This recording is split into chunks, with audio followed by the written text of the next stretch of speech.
ओम गणपती ध्यानम.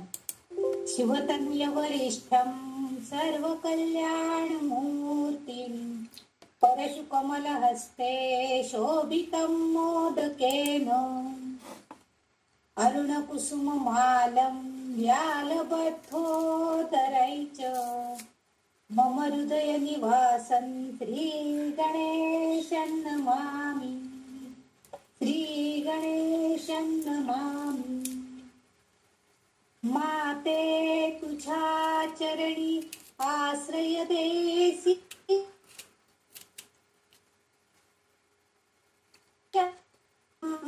तेणेची नित्यमनी तुष्टी घडेले प्रकाम.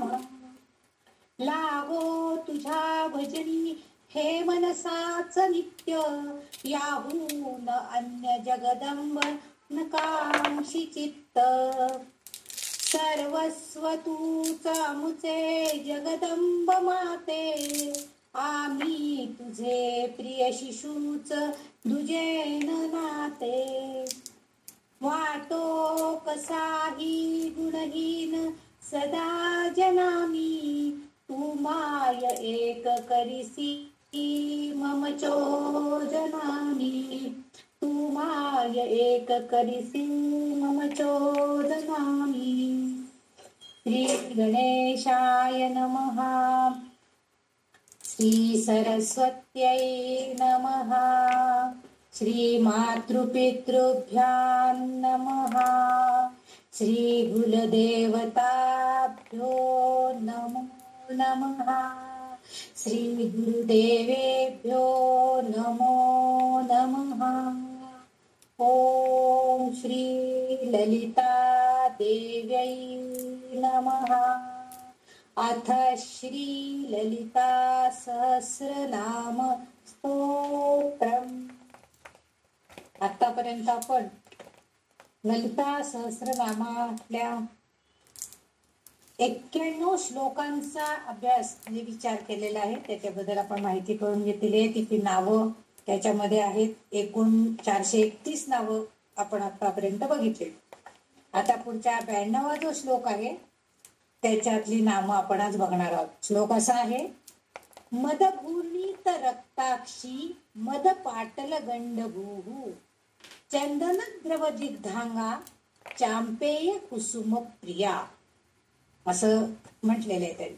आता इथं मद घूर्णित रक्ताक्षी, मागच्या श्लोकामध्ये मद शालिनी असा एक शब्द आलेला होता. मागच्या श्लोकातला आपण जे नाम बघितलं होतं 431 नंबरचं. मद हा शब्द आहे. मद म्हणजे अत्यानंद देणारं किंवा उन्मत्तपणा अशा 2 अर्थी तो मद हा शब्द आलेला होता. इथं मात्र मद घूर्णित रक्ताक्षी. मद इथं अत्यानंद असाच अर्थ आहे, म्हणजे आनंद. इथं मद म्हणजे आनंद. मद किंवा मोद म्हणतो ना आपण, मोद म्हणजे पण आनंद शब्द आहे, तो अर्थ इथं आहे. नंतर घूर्णित, घूर्णित म्हणजे न्याहाळणे, बघणे.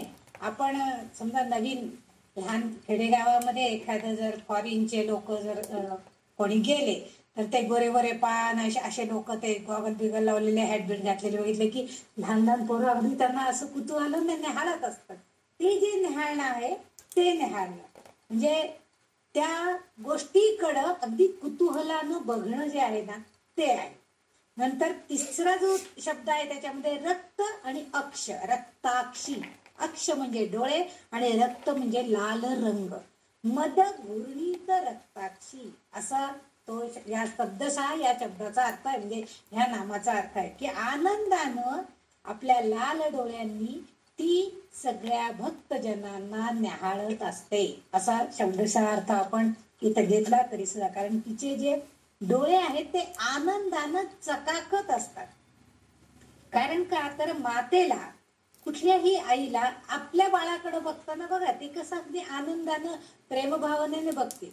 समजा बाळ, साधी गोष्ट आहे, साधं एखादं बालवाडीतला मुलगा शाळेतनं घरी आला की त्या आईला इतका आनंद होतो की काहीतरी यांनी अगदी मोठा करून आलेला आहे, पण शाळा सुटून घरी आला की, कारण तो आता शाळेतल्या सगळ्या गमती जमती आईला सांगणार असतो. आणि अशा वेळेस आईच्या डोळ्यामध्ये जी एक चकाकी असते, म्हणजे मातेला आपल्या बालकाबद्दल जसं प्रेम जसा आनंद वाटत असतो तीच प्रेम भावना, तेच तिचे डोळे आनंदानं चकाकतायत. कोणासाठी? तर आपल्या भक्तजनांसाठी. आणि तेच इथं त्यांनी सांगण्याचा प्रयत्न केलाय. कारण तिच्या डोळ्यात जी लाल छटा आहे तो अर्थ आहे सखोल. लाल छटा म्हणजे तिथं ती सखोलपणे आपल्या भक्तांना न्याहाळते. त्यांच्याकडं अगदी म्हणजे एकटकपणे भक्तांना काय करतायत माझे भक्त, माझं पूजन अर्चन करतायत का, माझं नामस्मरण करतायत का, ह्याकडे तिचं लक्ष आहे. आणि सखोल ज्ञान प्राप्त करण्यासाठी भक्त जेव्हा प्रयत्न करत असतो, ध्यानधारणा करत असतो, त्यावेळेस भक्ताच्या शरीरामध्ये उष्णता निर्माण झालेली असते. सतत तुम्ही माळ घेऊन हातात बसलात तर ती माळ कालांतरानं आपण ओढून ओढून ते मण्याला सुद्धा एक प्रकारची उष्णता निर्माण झालेली असते. बघा ते मणी सगळे गुळगुळीत गुळगुळीत झालेले असतात. आधी थोडे उघड असतात, पण आपण जी जपमाळेला माळ वापरतो ती सारखी वापरात असते आणि सारखी हाताळली जाते आणि आपल्या हाताच्या उष्णतेनं ती गुळगुळीत झालेली असते. तसं ही ध्यानधारणा करताना त्याला कारण आहे आपल्या शरीरातली उष्णता.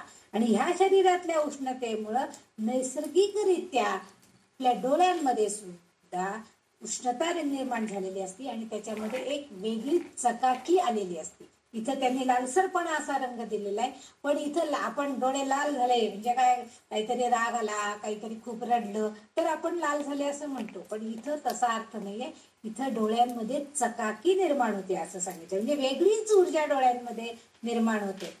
आपण सुद्धा एखादा जर ग्रंथ वाचन पूर्ण केला, आपण ठरवलेलं असलं 4 दिवसात हा ग्रंथ पूर्ण करायचा आहे किंवा एखाद्या पोथीचं पारायण करायचंय, ते पोथी वाचून पूर्ण झाल्यावरती आरती नैवेद्य केला की आपण आपल्या स्वतःलाच एकदा आरशात बघत जावं. इतका आपला चेहरा आपल्यालाच कळतं की आपण काहीतरी चांगलं का, कारण त्या पोथी अर्थात ते पोथी वाचन आपण समग्रपणे केलं पाहिजे, ज्ञान संपादन करण्यासाठी केलेलं पाहिजे. आपण त्यातलं सगळं अर्थ आपल्याला समजून घेऊन केलं पाहिजे. त्या पॉप असे डोळे आपले सुद्धा चकाकतात आणि ते ती आमची ललितांबिका बघत असते, कारण तिच्या डोळ्यामध्ये ती ऊर्जा आपोआपच त्या भक्तामध्ये येते, कारण ती तिच्यामध्ये आहे. ललितांबिकेच्या डोळ्यांमध्ये सुद्धा अशी ऊर्जा तेज आहे आणि ती आपल्या भक्तांना न्याहाळत असते, बघत असते. याचे उत्तम एक उदाहरण म्हणजे बघा, कारण डोळ्यांमध्ये इतकं तेज असतं की त्यामुळं काही म्हणजे बघितलं तरी सुद्धा त्याचा प्रभाव दुसऱ्यांवरती पडतो. त्याला आपण संमोहन असं म्हणतो, की आपल्या डोळ्यांनी आपण दुसऱ्याकडे जर बघितलं तरी तो माणूस आपोआप आपल्याला वश होतो. जरी त्याची इच्छा नसेल तरी आपले विचार त्याला आपोआप पडतात. त्याला संमोहन आपण असं म्हणत असतो. त्याचं एक उत्तम उदाहरण म्हणजे महाभारतामध्ये आपण गांधारीचं बघतो की आपल्या पतीसाठी कायम आपले डोळे बंद करून ठेवले होते. तिच्या डोळ्यांमध्ये इतकं तेज निर्माण झालेलं होतं की तिने ते अंधत्व, कारण हा तिचा एक त्याग होता की आपला पती आंधळा आहे तर आपणही हे जग आपल्या डोळ्यांनी बघायचं नाही, आपण पण अंधत्व स्वीकारायचं, हा तिचा त्याग होता. आणि त्याग आणि ध्यान म्हणजे तिने त्या आपल्या फक्त पतीचं सदैव ध्यान केलेलं होतं, आपल्या कुलदेवतेचं ध्यान केलेलं होतं आणि त्या त्यागातून तिने हे अंधत्व स्वीकारलेलं होतं. त्यामुळे तिच्या डोळ्यात एक प्रकारची ऊर्जा शक्ती प्राप्त झालेली होती आणि म्हणून तिने आपल्या पुत्र दुर्योधनाला सांगितलं लढाईच्या वेळेला. तिला माहित होतं की समजा जर आता काही झालं तर आपल्या मुलाला एक प्रकारचं कवच, वैद्य असं कवच त्याच्या शरीरावर यायला पाहिजे. म्हणून त्या दुर्योधनाला ती सांगते की आता पांडवांकडनं पराभव, कारण मोठमोठे सगळे योद्धे सगळे मरण पावलेले होते आणि आता ह्याचीच पाळी होती, आता ह्याला रणांगणावर लढायला जायला आवश्यक होतं. म्हणून ती सांगते की तू वस्त्रविरहित माझ्या समोर ये असं म्हणून तिने सांगितलेलं असतं. कारण ते असं सांगायचं कारण काय होतं तर तिच्या डोळ्यातून येणारी बाहेर पडणारी जी ऊर्जा आहे त्या ऊर्जांच्यामुळे त्याचं जे शरीर आहे ते वज्राप्रमाणे होणार होतं, त्याचा देह वज्रासारखा कठीण होणार होता आणि त्यामुळं त्याच्या शरीरावर कोणत्याही बलदंड वज्र असा त्याचं शरीर झाल्यामुळं कोणत्याही शस्त्रास्त्रांचा त्याच्यावरती परिणाम होणार नव्हता. परंतु ठीक आहे, हा एक म्हणजे त्यामुळं त्याला पण काही कारणामुळं कोणीतरी त्याला असं सांगितल्यामुळं आपोआप तो थोडं ती सगळी महाभारतातली कथा आपल्या सगळ्यांना माहिती आहे की तो वस्त्र म्हणजे काहीतरी पानं वगैरे बांधून जातो आणि नेमकं तिथंच मल्लयुद्धामध्ये तो त्याच्याकडनं पराभूत होतो. म्हणजे आपल्या पुत्राचे ही क्षमता, ही उपचार पद्धती तिच्याकडे विकसित झालेली होती. तिच्या डोळ्यांमध्ये गांधारीच्या चा उपयोग ती आपल्या पुत्राचे प्राण वाचवण्यासाठी करणार होती. पण दुर्दैव आड येऊन तिला ते करता आलं नाही. पण ती जी शक्ती आहे, म्हणूनच आपल्याला ही देवी माता सुद्धा सांगते की आपल्याला जेव्हा अत्यानंद झालेला असतो आणि आपले डोळे लाल झालेले असतात, याचा अर्थ आपल्या डोळ्यांमध्ये जेव्हा तेज आलेलं असतं, तेव्हा भक्त साधकांना ती न्याहाळत असते आणि योग्य उपचार करत असते, सांगत असते की तुम्ही ही ऊर्जा, संप्रेरक शक्ती अंगी बाळण्याचा प्रयत्न करा. म्हणजे जसं गांधारीनं ती त्याग करून, ध्यान करून ही शक्ती आपल्यामध्ये मिळवली होती, तसं आपण सुद्धा ध्यानधारणा करून आपल्या डोळ्यांमध्ये तसं तेज, तशी शक्ती. आणि काही माणसं नुसतं असं दृष्टी टाकली तरी सुद्धा, पूर्वीच्या काळी आपले जे वडीलधारी माणसं असायची, त्यांनी नुसतं एकदा बघितलं, बंड्या असं नुसतं म्हटलं आणि त्यांनी डोळ्याने मोठं बघितलं तरी सुद्धा मुलं थरथर कापत असायची. इतकी ताकद डोळ्यांमध्ये, शक्तीमध्ये आहे. आणि म्हणून इथं त्यांनी मद घूर्णित रक्ताची, म्हणजे असे तेजपुंज डोळ्यांनी ती स्वतः आपल्या भक्तांना न्याहाळत असते.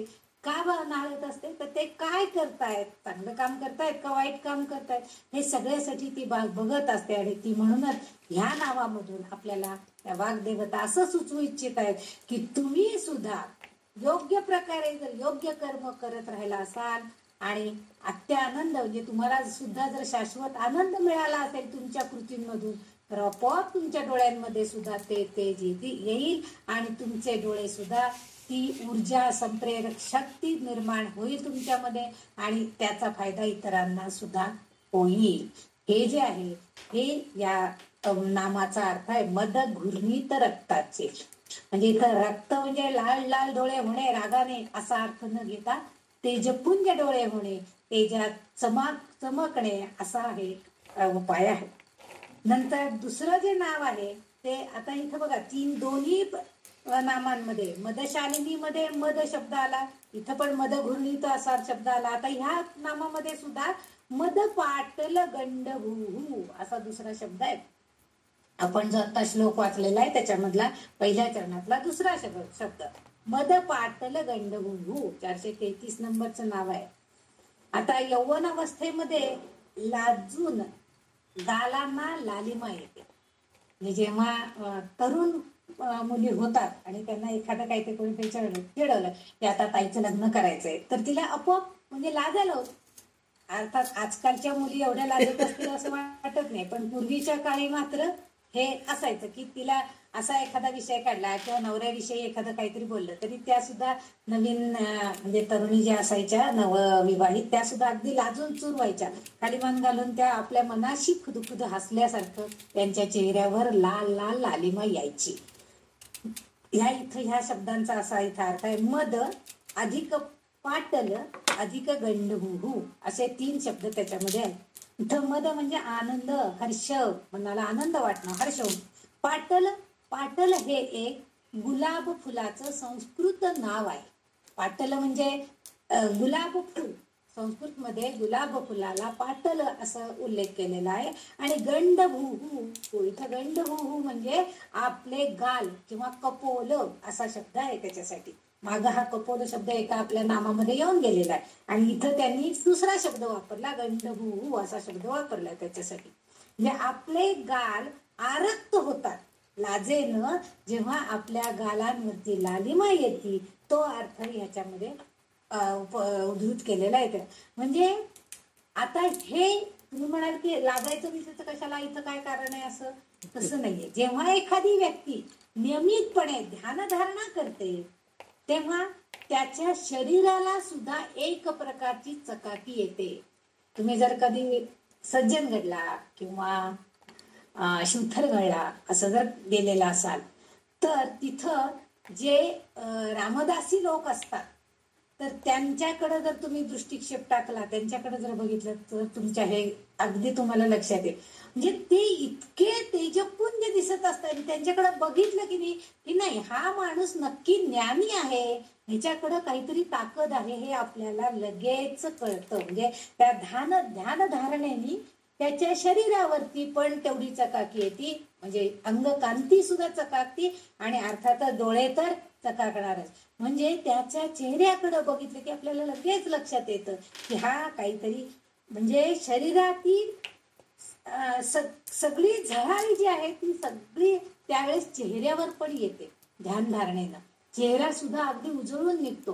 म्हणजे त्यावेळेस इतकी शांत आणि निरामय चेहरा दिसतो की आपल्याला बघितलं की त्या माणसाला अगदी प्रसन्न वाटतं. कारण काय होत असतं, तर जे आपल्या शरीर बाह्य चेतना जे आहेत, बाह्य चेतना त्यावेळेस आपल्या शरीरावर कोणतंही कार्य करू शकत नाही. कारण आपली अंतर्गत चेतना शक्ती जी आहे ती आपल्या ध्यानधारणेमुळं आपण त्या बाह्य शक्तींपासून दूर जातो आणि त्यामुळं आंतरिक शक्तीमध्ये आपलं लक्ष केंद्रित झालं. म्हणजे अंतरात्म्यातल्या आत्म्याला, परमात्म्याला शोधायचा आपण प्रयत्न करत असतो. आणि मग त्या आंतरिक लक्ष क्षेत्रामध्ये म्हणजे अंतरात्म्यामध्ये जर आपण लक्ष केंद्रित केलं की माझ्या हृदयस्थ असणाऱ्या परमात्म्याला मला ओळखून घ्यायचंय, हे जर भावना आपण मनामध्ये ठेवली तर आपोआपच आपण स्वयंप्रकाशाकडे जातो.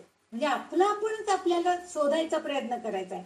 आणि हे करत असताना जी ध्यानधारणा होती त्यामुळं आपोआपच बाह्य कुठल्याही वस्तूंचा, कुठल्याही संप्रेरक शक्तींचा आपल्यावरती परिणाम होत नाही. आणि तो जो स्वप्रकाश आहे, म्हणजे स्वतः मिळवलेला जो प्रकाश आहे, जी शक्ती आहे, ऊर्जा शक्ती, ती आपल्याला आपल्या गालावरच लाल गुलाबच जणू फुलले आहेत का काय असा भास करतात. म्हणून हे तिचं हे नाम आलंय. आता ती हे आपल्याला करायला सांगते, म्हणजे अर्थातच ती तर तशी आहेच. माझं पहिलं तिचं जेव्हा सुंदर सौंदर्याचं वर्णन लावण्य खाणी म्हणून तिचं वर्णन केलेलं आहे. मग अशी लावण्याची खाण असणारी ही जी आमची ललितांबिका आहे, तिच्या वर्णनामध्ये तिच्या चेहऱ्यावरती हे सौंदर्य आपल्याला नेहमीच बघायला मिळतं. बघा तुम्ही, आपल्याला आपण जर तेवढ्या आर्थतेनं त्या मुखाकडे जर त्या देवीच्या बघितलं तर आपल्याला सुद्धा जाणवतं की ती देवी आपल्याकडे बघून हसतीये असं आपल्याला जाणवतं. कारण ते हास्य, तो आनंद तिला आपल्या भक्ताकडे बघून सुद्धा मिळत असतो. आणि म्हणून हे नाम या वाग्देवीने इथं आपल्याला सांगितलेलं आहे की मद पाटलगंड, म्हणजे गुलाब फुलासारखं जणू तिचे गुलाब दोन तिच्या गालांवर फुलले आहेत आणि गाल सगळे लाल लाल झालेले आहेत आणि तिच्या चेहऱ्यावरती स्वप्रकाश पसरलेला आहे. म्हणजे भासमान अशी चकाकी तेज तिच्या डोळ्यावर आलेलं आहे.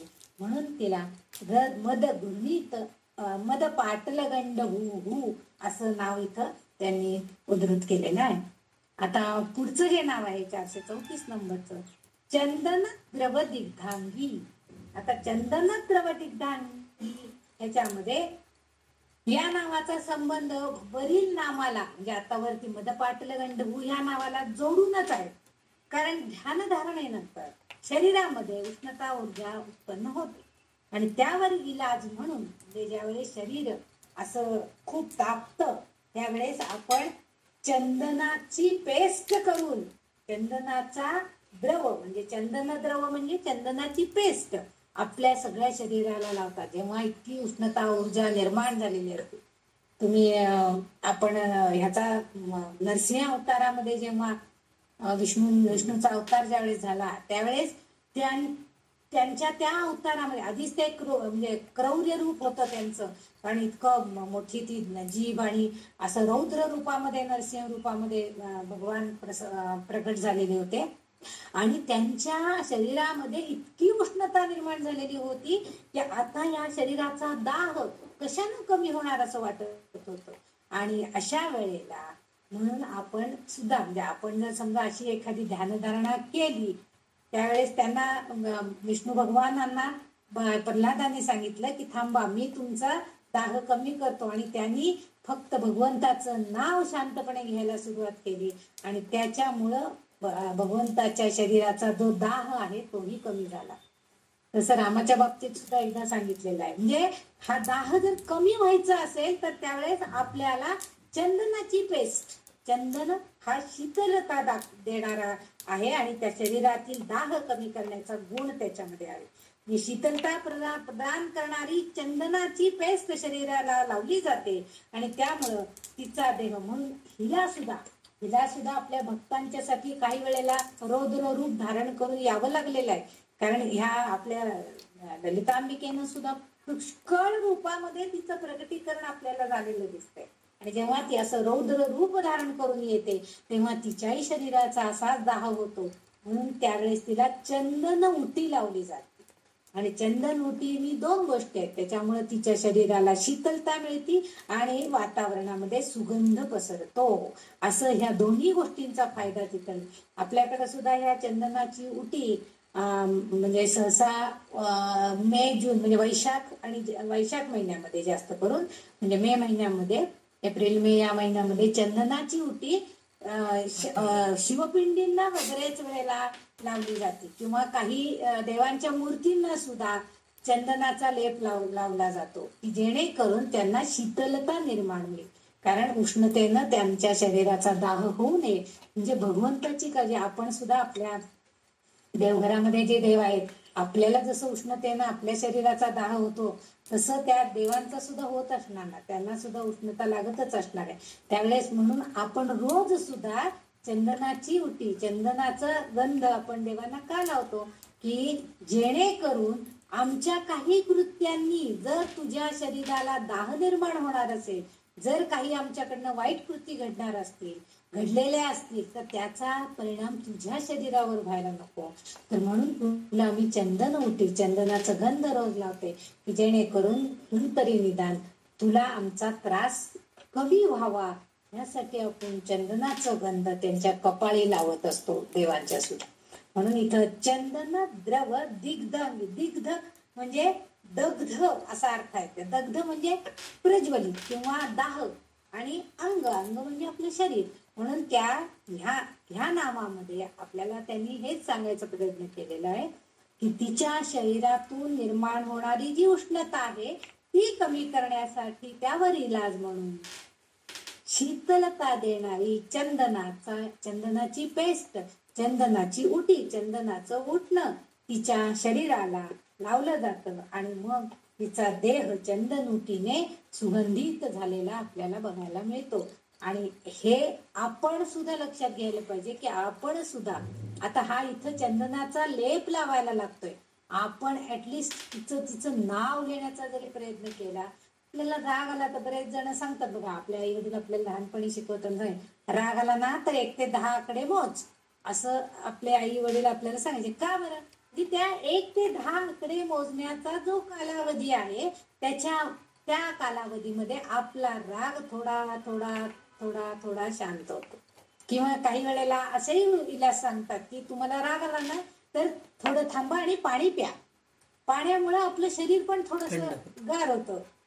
जो राग आलेला आहे मनामध्ये तो थोडा शांत होतो थंड पाणी आपण पिलेलं असलं की, आणि मग आपोआप आपला राग पण थोडा शांत होतो. म्हणजे जेव्हा आपल्याला क्रोध अनावर होतो त्यावेळेस आपण सुद्धा ह्या नामस्मरणानं आपल्याला शांत ठेवण्याचा प्रयत्न करायचा आहे. ही नामस्मरणाची चंदनाची उटी आपण आपल्या शरीरामध्ये म्हणजे आपल्या मनामध्ये लावून घ्यायची आहे आणि मग आपोआपच आपल्याला सुद्धा तेवढा थंडावा मिळणार आहे. हे थोडस या नामामध्ये अभिप्रेत असावं म्हणून त्यांनी चंदन द्रव दिग्धांगी असं इथं उल्लेख केलेला आढळतो. पुढचं जे नाव आहे चांपेय कुसुम प्रिया. आता इथं चांपेय म्हणजे चंपक किंवा चाफा असा अर्थ आहे. आता आपण सहस्रनामाचं जेव्हा 13वं नाम बघितलं होतं तर तिच्या आवडीच्या नावांचा उल्लेख आलेला होता आणि आवडीच्या नावांचा उल्लेख येत असताना त्याच्यामध्ये तिला गोड वासाची फुलं आवडतात. चांपेय कुसुम प्रिया आणि चंपक किंवा चाफा, सोनचाफा हा जो आहे याला अतिशय सुवास असतो आणि त्या सुवासिक म्हणून आपण सुद्धा शक्यतो देवाला बघा सुवासिक वासाची फुलं जास्तीत जास्त घालण्याचा प्रयत्न करतो. शेवंती, बकुळी, पारिजात म्हणजे ह्याला ज्याला सुवास आहे अशी सुवासिक फुलं शक्यतो देवाला घालावीत असं म्हणतात. अर्थात आपल्या घरात जी उपलब्ध असतात तीच आपण शक्यतो मग घाला. आणि घरातलं फुल देवाला वाहणं हे सगळ्यात जास्त चांगलं आहे, विकतची फुलं आणून घालण्यापेक्षा सुद्धा त्याला जास्त पुण्य आहे. आपण आपल्या घरात जी झाडावरती फुलं उगवलेली आहेत, आपण त्या झाडांची काळजी घेतो, मग त्याला फुलं येतात आणि ती फुलं आपण आपल्या देवावर घातली तर ती देवाला जास्त प्रिय आहे. म्हणून तिथं ह्या नामामध्ये चांपेय कुसुम प्रिया, इथं त्यांनी सांगितलंय की ह्या ललितांबिकेला वासाची फुलं, गोड वासाची फुलं तिला अतिशय आवडतात. आणि ह्या वासाच्या फुलांचा उल्लेख त्या आपल्या 13 नंबरच्या नामामध्ये झालेला आहे. पुन्नग असं काहीतरी आहे, चंपका शोक असं काहीतरी तेरा. हा, चंपक, अशोक आणि पुन्नाग असं सौगंधिक लसत्याच्या हे 4थ्या श्लोकामध्ये 13वं नाम आहे तिचं. तर ह्या नामामध्ये त्यांनी तो उल्लेख केलेला आहे की ही जी सुगंधाची फुलं आहेत ती तिला प्रिय आहेत. आता सुगंधाची फुलं आहेत ही कारण का जर तिला प्रिय असावी, तर मन बुद्धी, आपण सुद्धा छान सुवास जर आला, आपण कुठून तरी निघालोय आणि छान वास आला उदबत्तीचा दरवळ किंवा फुलांचा वास, तर आपल्याला एकदम आपलं मन सुद्धा प्रसन्नित होतं. कारण मन, बुद्धी आणि चेतना अहंकाराने युक्त अंतःकरण जे आपलं आहे ते आपोआप सुगंधी फुलांच्या वासानी किंवा सुगंधित, आता आजकाल हे परफ्यूम वगैरे आहेत, पूर्वी कुठं काय असायचं, ओरिजिनल फुलांचा सुगंध सगळीकडे असायचा. त्यामुळं त्या सुगंधित वासाच्या फुलांनी आपले मन सुद्धा चांगलं सुगंधित होतं. आणि म्हणून पूर्वीच्या काळी स्त्रियांनी असं म्हणजे कटाक्ष असायचा की सौभाग्यवती स्त्रियांनी तरी केसामध्ये एक तरी वासाचं फूल माळायचं, असं एक कटाक्ष असायचा. आजकाल सुद्धा कर्नाटकामध्ये अजूनही सगळ्या स्त्रिया केसामध्ये गजरा घालतात कायम. म्हणजे आपण म्हणजे इकडे महाराष्ट्रात जरा सणावारी वगैरे फार तर घालतात, आधी तर मुली केसच नसतात एवढे मोठे, त्यामुळे गजरा बाळणे हा प्रकार तर नाहीच आहे. मध्ये एकदा गजऱ्यावरती आपल्या व्हॉट्सअपवर पण खूप छान त्यांनी लेख पाठवला होता कोणीतरी, की गजरा का माळायचा आहे, तर त्याच्यामध्ये असणार जे सुगंध आहे त्या सुगंधामुळे आपोआप आपल्या मनाला सुद्धा कोमलता प्राप्त होते आणि आपलं मन सुद्धा ओलावा निर्माण करतं. म्हणजेच आपल्या मनामध्ये सुद्धा दया उत्पन्न होते. छान वास, जर एखादंच फुल मोगऱ्याचं आपण जर केसात माळलेला असेल आणि त्याचा वास तो आपल्या बरोबर असतो कायम, कारण आपले केस सुद्धा सुगंधित होतात त्याच्याने. त्यामुळे आपल्याला सतत सतत सतत सतत तो वास मिळत असतो. आणि त्यामुळं हे जे आहे इथं तिचं मातृहृदय दाखवलं जातंय. म्हणजे ललितांबिकेचा हा गुण सांगण्याचं कारण काय आहे, किंवा हे नाम तिचं सांगण्याचं कारण आहे की मातृहृदयाची ती आहे. त्यामुळे ती आपल्या भक्तांवरती करुणा दाखवते, दया दाखवते. आणि ही सुगंधी फुलं म्हणजे चंपक, म्हणजे चाफा, अशोक अशी फुलं आहेत. आणि लाल, आणि दुसरं आणि एक गोष्ट असली की ते लाल रंगाची, आता इथं सौगंधिक पुन्नाग हा जो एक फुलाचा प्रकार त्यांनी सांगितला आहे, ती फुलं म्हणजे लाल रंगाच्या फुलांचा गुच्छ असतो, पण त्याच्यातनं येणारे जे परागकण आहेत ते इतके सुगंधित असतात की त्यामुळं आपण त्याला केसर असं ओळखतो. हे पुन्नाग म्हणजे केसर फुल असं सुद्धा त्याला काही ठिकाणी उल्लेख केलेला आहे. म्हणजे त्याचे जे परागकण आहेत केशरी ते, आणि केशर घातलं की बघा तुम्ही संबंध, आपण जर याचं दूध तयार करतो, मसाले दूध वगैरे काही कारणासाठी कोणाला देण्यासाठी, आणि त्याच्यात अगदी बारीक बारीक 2 जरी काड्या केशराच्या टाकल्या तरी ते दूध संपूर्णपणे त्या केशराच्या वासानं सुगंधित झालेलं दिसतं. मग तशी आणि म्हणून आपल्याकडं डोहाळकरण वगैरे मुलगी असेल तर तिला केशराची उटी लावतात की त्या सुगंधामुळे तिच्या आतमध्ये असणार जे बाळ आहे त्याला सुद्धा तो सुगंध पोहोचू दे, अशा अपेक्षा आहे की जेणेकरून ते बाळाला सुगंध पोचवायचा, याचा अर्थ त्याचं सुद्धा मन कोमल व्हायला पाहिजे, दयाद्र व्हायला पाहिजे, त्याच्या मनामध्ये सुद्धा ममता उत्पन्न व्हायला पाहिजे. जे समजा मुलगी असेल तर तिला सगळ्यांविषयी ममता वाटेल, मुलगा असेल तरी त्याला आपल्या सगळ्या कौटुंबाविषयी ममता निर्माण व्हायला पाहिजे. ही जी भावना ही त्यामध्ये अपेक्षित आहे. म्हणून आपल्याकडे ही बऱ्याच वेळेला, किंवा नवीन जर सून घरी आली तर तिला सुद्धा बऱ्याच ठिकाणी ह्या केशराची उटी लावली जाते अंगाला. तिचं जेव्हा पहिल्यांदा तिची ओटी बिकटे वगैरे भरतात त्यावेळेस मुद्दाम केशर अंगाला लावलं जातं. कारण का तर त्या सुगंधाने ती परिसर तर प्रसन्न होतोच, पण त्यामुळं तिला सुद्धा स्वतःला त्या सुगंधानं मोहित व्हायला पाहिजे आणि तीच कोमलता तिच्या वागण्यामध्ये सुद्धा दिसायला पाहिजे. त्यामुळं इथं चांपे आणि हे इथं कुसुम म्हणजे फुलं आणि प्रिया म्हणजे आवडतात. म्हणजे ह्या ललितांबिकेला हीच फुलं वासाची आवडण्याचं कारण काय आहे, तर जेणेकरून तिच्या मनामध्ये आपल्या भक्त म्हणजे आपण जर त्या फुलांनी तिची पूजा अर्चा केली तर आपोआपच त्या भक्तांवर पण ती प्रसन्न होईल ना. आपल्या झाडाला आलेलं एकच सोनचाफ्याचं फुल जरी आपण त्या जगदंबिकेला वाहिलं, त्या भगवती देवीला वाहिलं, तरी सुद्धा त्या आपण ज्या अगदी आपल्या संमोहित मनानं आपण तिला ते फुल अर्पण केलेलं असतं आणि ती मग आपोआपच आपल्यावरती सुद्धा कृपादृष्टी करणार आहे. म्हणून इथं त्यांनी हे नाव तिचं सांगितलंय की चांपेय कुसुम प्रिया. म्हणजे आता इथं चांपेय म्हणण्यापेक्षा सुगंधित फुलांचा तिला आवड आहे असा अर्थ आपण घ्यायचा आहे. हे तिचं 435 नंबरचं नाव आहे. हा श्लोक इथं आपल्याला संपला 92 नंबरचा. आता आपण 93 नंबरच्या श्लोकाकडे जाणार आहोत. म्हणजे इथं तिच्या आवडी काय आहेत हे सांगण्याचा त्यांनी प्रयत्न करतो. ती कशी आहे तर चंदनासारखी शीतलता तिच्या शरीराला आपण म्हणजे मिळते. तिला आपण चंदनाची उटी लावतो आहे. तिच्या गालांवर आरक्ता आपण आलेला आहे, म्हणजे तिचा हर्ष झालेला आहे. जेव्हा तिचे भक्त तिचं अर्चन पूजन चांगल्या मनाने अतिशय चांगल्या फुलांनी फळांनी किंवा चांगले नैवेद्य करून सुहास्य मनानं सुद्धा म्हणजे त्यांचं मन पण त्यावेळेस, नाहीतर आपलं सासूने सांगितलंय म्हणून सुनेन आपलं बरोबर एकदा फुलं सगळी वाहून टाकली झाली पूजा, असं नाही. चांगल्या मनाने आपण त्याची पूजा जर केलेली असेल तर नक्कीच ही जगदंबा आपल्या सगळ्यांवरती प्रसन्न होणार असते. आता पुढे जे आहे ते तिच्या गुणांची वर्णन आहे. बघा श्लोक नंबर आहे 93.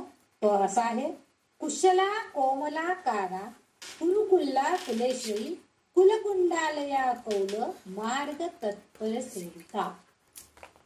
बघा वाग्देवींनी जी रचना केली आहे ती सुद्धा बघण्यासारखी. म्हणजे या स्तोत्रांमध्ये जे शब्द त्यांनी वापरलेले आहेत म्हणजे त्या प्रत्येक श्लोकामध्ये बघा, कुशला कोमल म्हणजे सगळी कची वाराखडी आली, कोमलाकारा कुलकुल्ला कुलेश्वरी कुलकुंडालया कौल म्हणजे कु कु को कौ सगळे त्याच्यामध्ये आलेले शब्द. कुशला हे तिचं पहिलं नाव त्यांनी ह्या श्लोकामध्ये पहिल्या चरणामध्ये सांगितलंय. 436 नंबरचा हे नाम आहे कुशल. आपण कशाला म्हणतो की फार कुशल आहे, सगळे अगदी स्वयंपाकात सुद्धा फार कुशल आहे, शिवणामध्ये सुद्धा ती फार कुशल आहे असं आपण वर्णन करून सांगतो ज्याला खरंच चांगलं येत असेल त्याच्याविषयी. ही कुशल म्हणजे काय तर कौशल्य. सर्व कार्य कोणतंही कार्य करत असताना ते कौशल्य पूर्णपणे करते.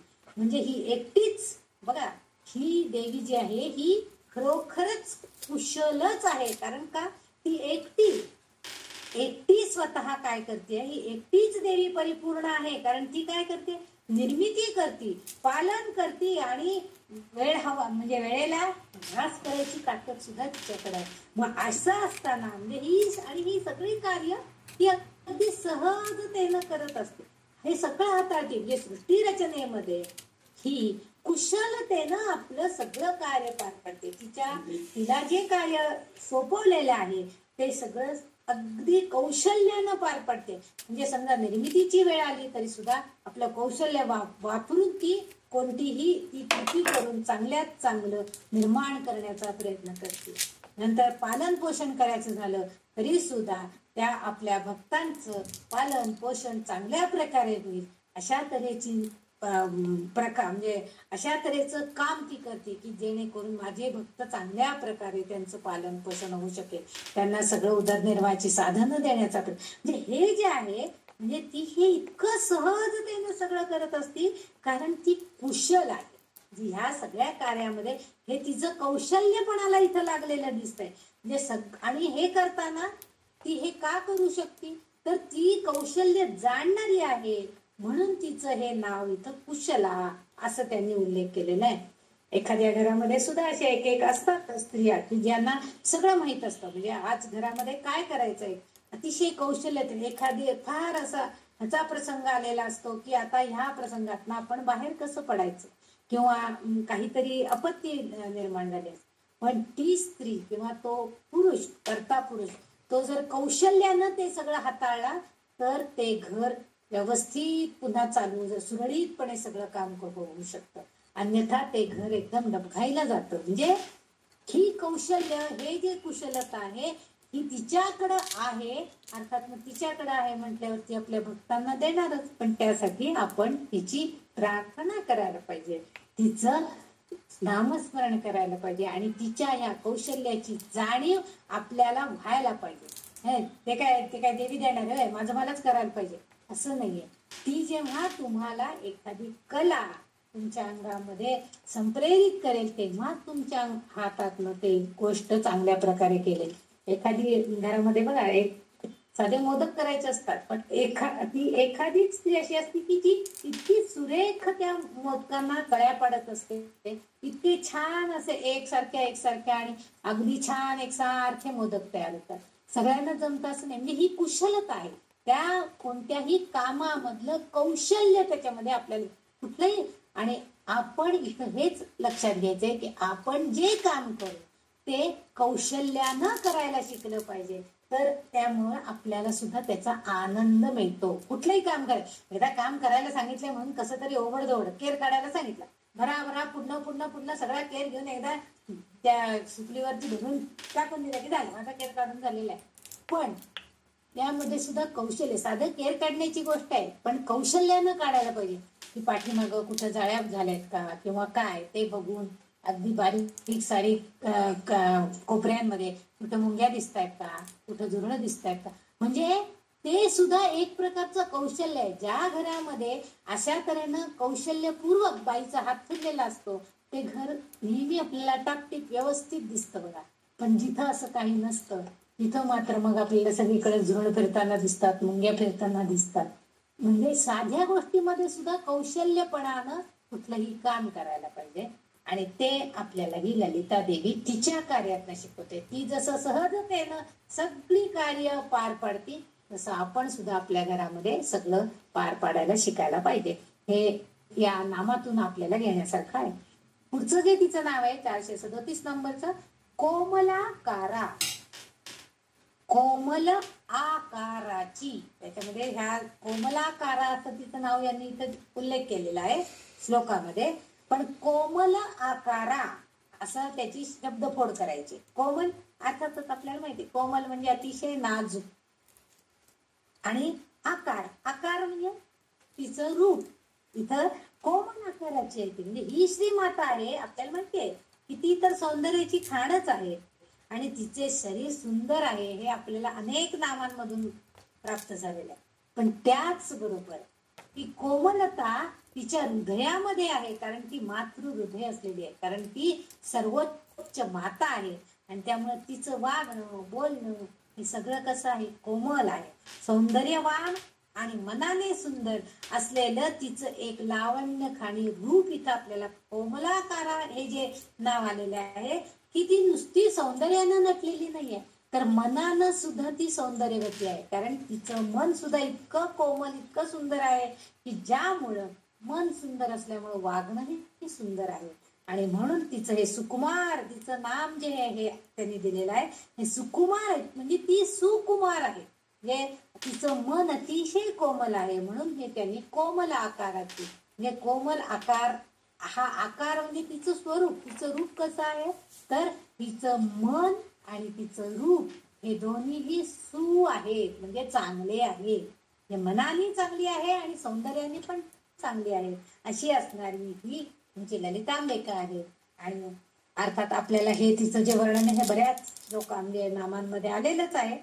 पण आपणही नुसतं म्हणजे सुंदर मुलगी किंवा सुंदर पुरुष हे मनाने चांगले असतातच असं नाही. आपण म्हणतो ना, अगं नुसतं तिचा चेहरा दिसतो चांगला, आपण मनाने फार कुचकी आहे, असे वर्णन आपण करतो कोणाकोणाविषयी. ह्याचाच अर्थ असा की मन चांगलं असायला पाहिजे. भले तुमचं रूप चांगलं नसलं तरी चालेल एक वेळ, पण मन चांगलं पाहिजे. म्हणजे ज्या मनामध्ये सुकोमल भावना आपल्या असायला पाहिजे, आणि तेच आपण तिच्याकडनं प्राप्त करून घेण्याचा प्रयत्न करायचा. पुढचं जे नाव आहे कुरुकुल्ला, आता इथं जे कुरुकुल्ला असं जे नाव आहे, कुरुकुल्ला नावाची एक देवीच आहे की ही देवी म्हणजे काय, ही म्हणजे ही देवीचंच नाव आहे. कुरुकुल्ला नावाची देवीच त्यांनी निर्माण केलेली. ही पण ललितांबिकेचंच एक रूप आहे की जी अहंकार आणि चेतना यांच्या सीमांमध्ये, म्हणजे श्रीचक्रामध्ये हिचा ती वास करते. अहंकार आणि चेतना यांच्या ज्या सीमारेषा आहेत, जे अहंकार जिथं संपतो आणि चेतना ती त्यांच्या शरीरामध्ये प्रवेश करते भक्तांच्या, त्या ठिकाणी श्रीचक्रामध्ये ती वास करते. उपनिषदांमध्ये सुद्धा देवी वाराही म्हणजे पिता आणि कुरुकुल्ला म्हणजे माता असं मानलं जातं. म्हणजे ही जगदंबिका जी आहे ही आपल्या शरीरामध्ये श्रीचक्रामध्ये म्हणजे आपल्या कुंडलिनी चक्रामध्ये ती वास करून असते. आणि ती जेव्हा ती इथं राहते तेव्हा ती काय करते, तर ही माता आपल्यातला अहंकार नाश करण्याचा प्रयत्न करते आणि चेतना शक्ती आपली प्रबळ करण्याचं तेजपुंज आपल्याला बनवायचं प्रवेश करते. आणि म्हणून ही कुरुकुल्ला हिला माता म्हटलेला आहे आणि देवी वाराही म्हणजे तिचे म्हणजे त्याला पिता म्हटलेलं आहे. हा देवी वाराहीचा उल्लेख आपल्याला त्या ह्याच्या भंडासुराच्या वधाच्या वेळेस आलेला आहे आपल्याला, की तिने त्या भंडासुराचा वध केलेला आहे असं म्हटलेलं आहे. त्यामुळं हे जे आहे हे दोन्ही उपनिषदांमध्ये याचा उल्लेख केलेला आहे. या कुरुकुल्लाला माता असं मानलेलं आहे. म्हणजे आपल्या शरीरामध्ये जे मांस, रक्त, ज्ञानेंद्रिय यांचा समावेश आहे आणि त्यामुळं काय होतं, आपल्या शरीरामध्ये शारीरिक वासनेची भावना निर्माण होते, विषय वासना निर्माण होते. मग ही वासना ही काय करते, आपल्याला जेव्हा म्हणजे विषय वासना जेव्हा आपल्या प्रज्वलित होतात तेव्हा आपोआपच आध्यात्मिक मार्गाची जी प्रगती आहे त्याच्यावरती आपोआपच थोडा आळा बसतो. म्हणजे आपली आध्यात्मिक प्रगती होत नाही, कारण आपण त्या विषय वासनांच्या आसक्तीमध्ये गडबडून जातो, आपण त्याच्यामध्येच अडखळतो, त्याच्यामध्येच लपटाळून जातो. हे जे होतंय त्या म्हणजे आपल्या आध्यात्मिक प्रगतीला आपोआपच अडथळा निर्माण होतो. आणि म्हणून आणि कुरुकुल्ला ही जी आहे ही बलिदेवता म्हणून सुद्धा आहे.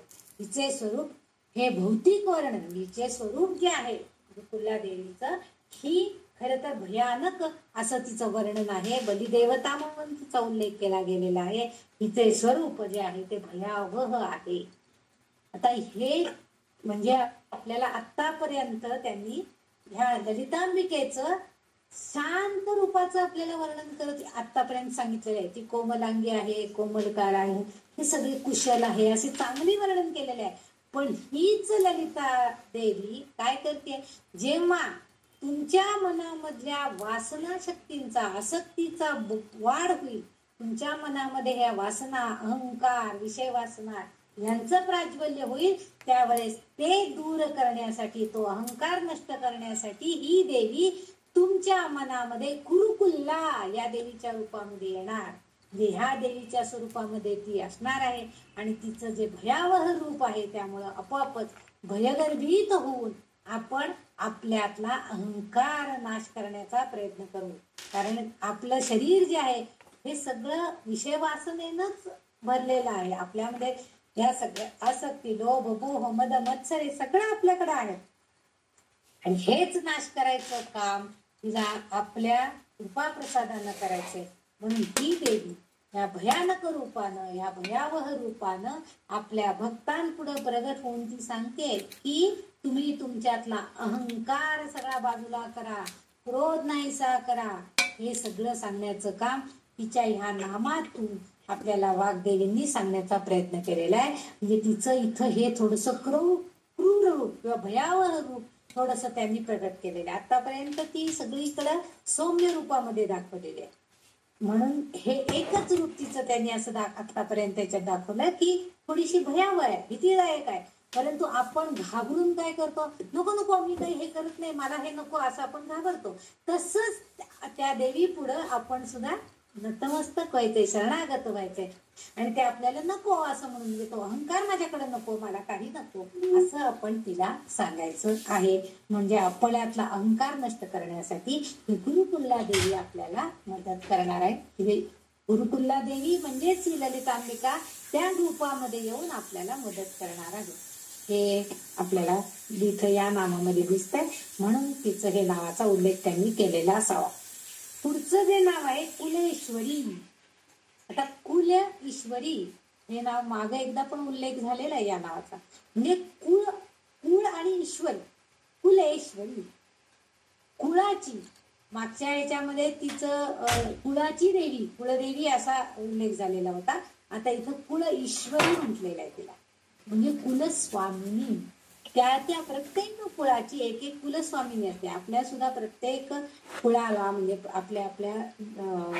आपल्या लोकांना समजा एक आडनाव असतं, ते कुळ त्या आडनावाला धरून चाललेलं असतं. तर ते किंवा ऋषी मुनींच्या पासून निर्माण झालेले जे गोत्र आहेत, त्या गोत्राच्या कुळांमध्ये काही काही ठराविक देवदेवतांचं पूजन अर्चन केलं जातं, ते त्यांचे कुलस्वामी असतात. इथं तिचा उल्लेख कुल अधिक ईश्वरी म्हणजे कुलस्वामिनी देवी या स्वरूपामध्ये त्यांनी केलेला आहे. तिथं ब्रह्मांडाची स्वामी, तिनेच सगळं निर्माण केलेलं आहे. संबंध ब्रह्मांडाचीच ती स्वामिनी आहे. आणि या ब्रह्मांडामध्ये जे त्रिगुण आहेत म्हणजे सत्व रज तम, या त्रिगुणांच्या सर्व कुळांची ती अधिपती आहे. त्यांनी तिचं मुद्दाम हे कुळेश्वरी का म्हटलं तिला इथं, तर आपल्यामध्ये असणारे सत्व रज तम, आपण जरी एकाच घरामध्ये जन्माला आलेलं असलो तरी सगळी भावंड काही सारख्या स्वभावाची नसतात. कोणामध्ये वेगळा एखादा गुण असतो, कोणामध्ये एखादा वेगळा गुण असतो, म्हणजे प्रत्येक वेगवेगळ्या गुणांचे असतात. म्हणजे हे जे गुण आहेत सत्व रज तम यांचं कमी जास्त प्रमाण सगळ्यांच्या मध्ये असतं. परंतु या सगळ्या हे त्रिगुण जे आहेत सत्व रज तमाचे, या सगळ्या त्रिगुणांवर हीच ब्रह्मांड माता ही जी आहे ललितांबिका, हीच सगळी नियंत्रण ठेवते. हीच सगळी नियंत्रण ठेवते त्याच्यावरती. म्हणजे कुणाचा सत्व गुण वाढवायचा, कुणाचा रजोगुण वाढवायचा, कुणाच्या तमोगुणाला फाटा द्यायचा, हे सगळं तिच्या मनावरच अवलंबून असतं. म्हणजे तिचीच प्रेरणा शक्ती, तिचीच चेतना शक्ती ही आपल्या कृतींना नियंत्रित करत असते. आपण पुष्कळ म्हणू की आपण सत्वगुणांनी युक्त व्हायचं, आपण अजिबात चिडायचं नाही, अमुक नाही. पण म्हणजे शांती ब्रह्म एकनाथासारखे 21 एखाद्याच असतात, 108 वेळा थुंकलं तरी सुद्धा ते शांतपणाने जाऊन पुन्हा आंघोळ करून यायचेच. तसं आपल्याला शक्य आहे का? समजा एखादं लहान मुलं आहे, आपण 16 आहोत आणि एखादं लहान मुल येऊन 2 वेळा 3 वेळा शोधलं तर आपली चिडचिड होती की काय हे सारखं सारखं पुन्हा पुन्हा आंघोळ करावं लेतानी हे ते. म्हणजे साधी गोष्ट. आता ही म्हणजे आता सणावाराच्या दिवसामध्ये आपण जरा थोडंसं पावित्र्य म्हणून आपण सोहळ्यामध्ये स्वयंपाक करायचा प्रयत्न करतो. पण आपल्याला जर त्याच्यापासून काही त्रास झाला तर मग आपली चिडचिड होते. आणि म्हणून ह्या गुणानुसार ही ललिता माता आपल्याला इथं सांगते की ही जी त्रिगुणावरती सुद्धा तिचं नियंत्रण आहे. आणि या त्रिसूत्रींच्या धारणेनुसार, ही त्रिसूत्री कोणती आहे? सत्वरज तमो गुणांची. या तिन्हींवरती आपली मानसिक पातळी अवलंबून असते. आपण आपल्यातच आपलंच स्वतः आत्मकेंद्र म्हणजे आत्मलक्ष करून बघा, म्हणजे आत्म्यामध्ये केंद्रित करून बघा. आत्मकेंद्रित होऊन आपलं स्वतःच निरीक्षण करायला, आत्मनिरीक्षण करायला शिका. जेव्हा आपण हे थोडंसं शिकू तेव्हा आपोआप आपल्या लक्षात येतं की मी वयाच्या 40व्या वर्षी मी कशी होते आणि आता वयाच्या 65व्या 68व्या वर्षी मी कशी आहे. म्हणजे आपल्यामध्ये हा बदल झालेला असतो. कारण काय होतं की ही जे आपल्या शरीरामध्ये किंवा आपल्यामध्ये असणारे सत्वरज तमो गुण आहे त्यांची जी पातळी आहे, ही सूत्री जी आहे, ह्याच्यामुळे आपली मानसिक पातळी थोडीशी बदललेली असते. त्यामुळे आपल्याला प्रत्येक गोष्टीकडे बघण्याची आपला दृष्टिकोन जो आहे तो आपोआप बदलतो. आणि हे त्रिगुण जे आहे हे काय करतात, आपल्याकडे एकत्रितपणे कार्य करतात, एकत्रितपणे हे सगळे काम करत असतात. म्हणजे तमोगुण पण पाहिजेच, नाहीतर आपण घरात साप आलाय किंवा विंचू आलाय ना आपल्याकडे तमोगुण, हे नको बाई त्याला कशाला मारायचं, द्या सोडून तसाच फिरू दे घरभर, कुणालाही जाऊ दे, असं म्हणून चालणार आहे का? नाही. त्यावेळेस आपल्यातला रजोगुण किंवा तमोगुण जागाच झाला पाहिजे. आणि तमोगुणामुळे आपण चिडून का विना त्याच्यावरती प्रहार केलाच पाहिजे. ही जी आहे हे सगळे जे आपल्याकडे जे कार्य होणार आहे, आपल्याकडनं ज्या कृती होणार आहेत, त्या सगळ्या कृती ह्या एकत्रितपणे ह्या त्रिगुणांमधून आपल्याकडे होणार आहेत. आणि ही कुलस्वामिनी जी आपली आहे ही प्रत्येक कुळाची एक एक प्रमुख देवता ही असतेच, आणि तशीच ही कुळ ईश्वरी आहे, ही ब्रह्मांडाची कुळेश्वरी आहे, म्हणजे संपूर्ण ब्रह्मांडाची स्वामिनी आहे. ब्रह्मांडामध्ये चालणारी जे काही, म्हणूनच आपल्याकडे काही ठिकाणी भूकंप होतात, काही ठिकाणी स्खलन होतं, म्हणजे काही भूभागांचं, काही ठिकाणी पूर येतात. हे सगळं का होतंय बरं? कारण ह्या ब्रह्मांडाचं चलन निर्मिती आणि त्याचं जे पालन करते आहे त्यामध्ये या सगळ्या कृती घडत असतात. ईश्वरी देवता जी ही कुलस्वामिनी आहे ही सगळं, कारण त्यानुसार तिथल्या त्या प्रदेशामध्ये असणाऱ्या सत्व रज तमो गुणांची जी निर्मिती आहे त्यांचा प्राबल्य, त्यांचा प्रभाव कसा आहे त्यानुसार तिथं कसा तसा परिणाम घडलेला आपल्याला दिसतो. आणि म्हणून इथं या आपल्या वाग्देवींनी तिचं कुल ईश्वरी, कुलस्वामिनी देवी असं उल्लेख केलेला आहे. आपल्या सुद्धा प्रत्येकाच्या कुळामध्ये एक कुलदेव आणि एक कुलदेवी असं नेहमीच असतं, म्हणजे प्रत्येकाच्या कुलधर्म आणि मग त्या देवदेवतेंचं कुलधर्म कुलाचार या त्याप्रमाणे आपण करत असतो.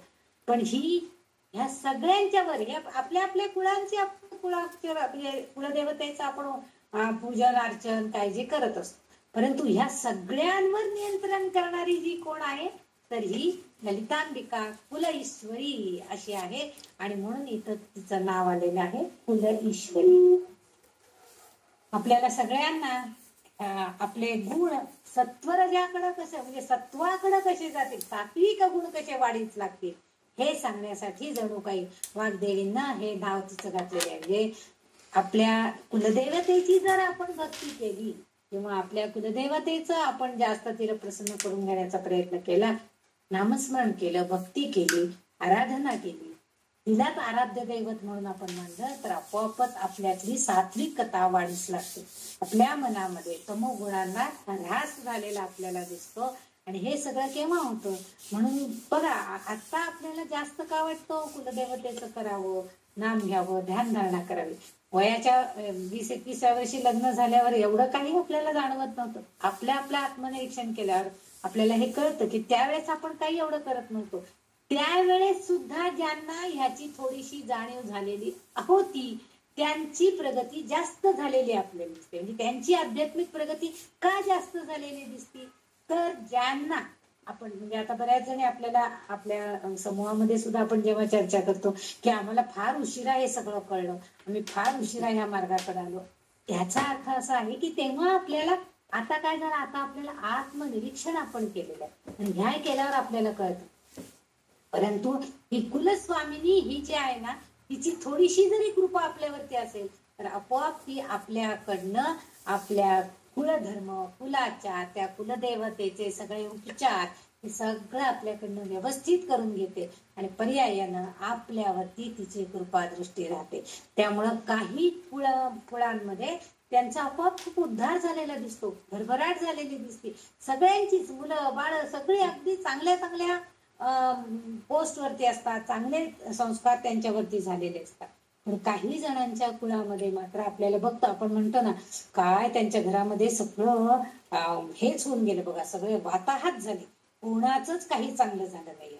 असं का म्हणायला लागतं? कारण त्यांच्याकडं त्यांनी स्वतःला ओळखलेलं नसतं, स्वतः मधले रजतमो गुण त्यांना ओळखताच आलेले नसतात. त्यामुळे नुसतं तमोगुणाचा वाढ जास्त होती आणि पर्यायानं कुलस्वामिनीची पूजन अर्चन किंवा तिची कृपा त्यांच्यावरती होत नाही, म्हणून त्या फळांचे वाताहत झालेले दिसतात. आणि मग अर्थात ती कुलदेवी मातृहृदयी आहे, ती इतकी वाताहत सगळ्याच कुळाची होऊ देत नाही, त्याच्यातलं एखादाच असतो बघा तुम्ही. अहो ते एकच ते त्या काकांमुळे आम्ही सगळे पुढे आलो बघा, त्यांना छान नोकरी लागली, त्यांनी ह्यांना मोठं केलं, त्यांनी यांना मोठं केलं, त्यांना नोकरीला लावलं. आता पूर्वीच्या काळी हे फार असायचं, कारण 5-7 भावंड असायची, त्यामुळे हे बऱ्याच वेळा अनुभवायला मिळायचं. वडीलधारी माणसं अचानक काहीतरी गेली तर सगळी जबाबदारी मोठ्यावर येऊन पडायची, मग ते सगळे जण चांगलं सांभाळायचे. ही कुणाची कृपा आहे? ही आपल्या कुलदेवतेचीच कृपा आहे.